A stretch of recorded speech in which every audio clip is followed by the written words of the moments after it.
ॐ विश्वानि देव Savitar दुरितानि परासुवे यद्भद्रं तन्नयासुवे। सजनों, YouTube channel Yashveer महाराज में मैं स्वामी यशवीर महाराज आप सभी का स्वागत करता हूं। सजनों, ये तो आप लोगों को मालूम है कि मुस्लिमों के द्वारा हिंदुओं पर बड़े ही अत्याचार आज से नहीं, जब से इस्लाम मजहब प्रारंभ हुआ है तब से ही होते हुए जा रहे हैं। और आश्चर्य यह है कि हिंदू अपने ऊपर अत्याचार करवा भी रहा है। और उसका कारण क्या है? हिंदू समाज यह विचार करता है कि तेरे ऊपर तो अत्याचार हुआ नहीं, जिसके ऊपर अत्याचार हुआ है बस हुआ है। और जब उसके ऊपर अत्याचार होता है तब उसे हिंदू समाज दिखाई देता है। तब तक हिंदू समाज नहीं दिखाई देता जब तक दूसरे हिंदुओं पर अत्याचार हो रहा है। और उसी का उदाहरण आपके समक्ष है। आप लोग देखिए, संसार के किसी भी देश में यदि मुसलमानों पर अत्याचार होता है तो दर्द पता है?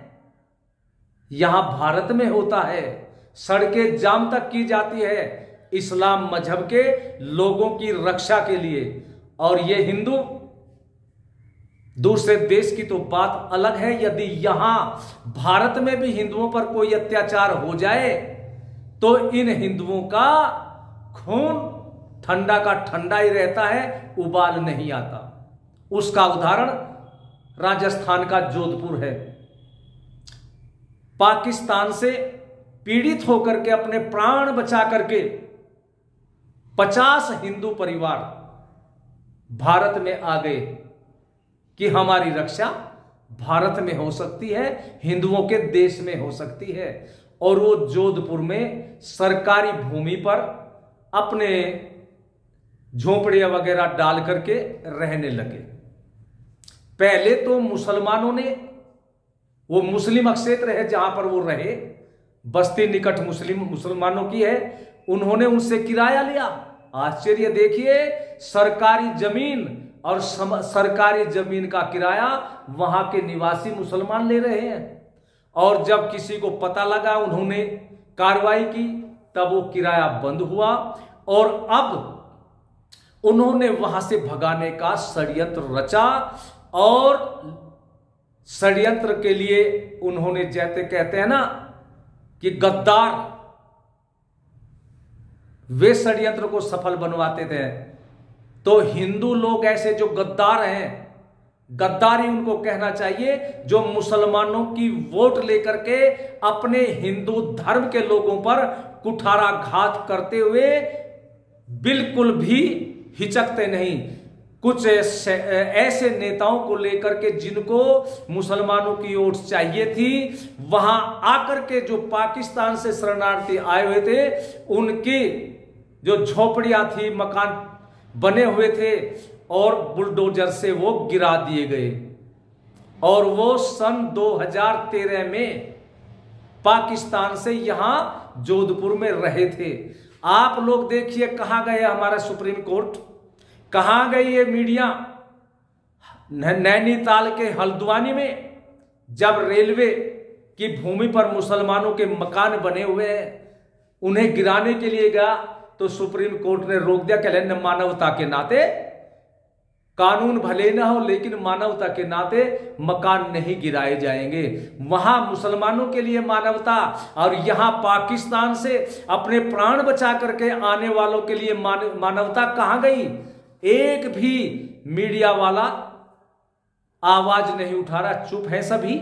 सुप्रीम कोर्ट चुप है, सेकुलरवादी नेता, जातिवादी नेता सारे चुप है।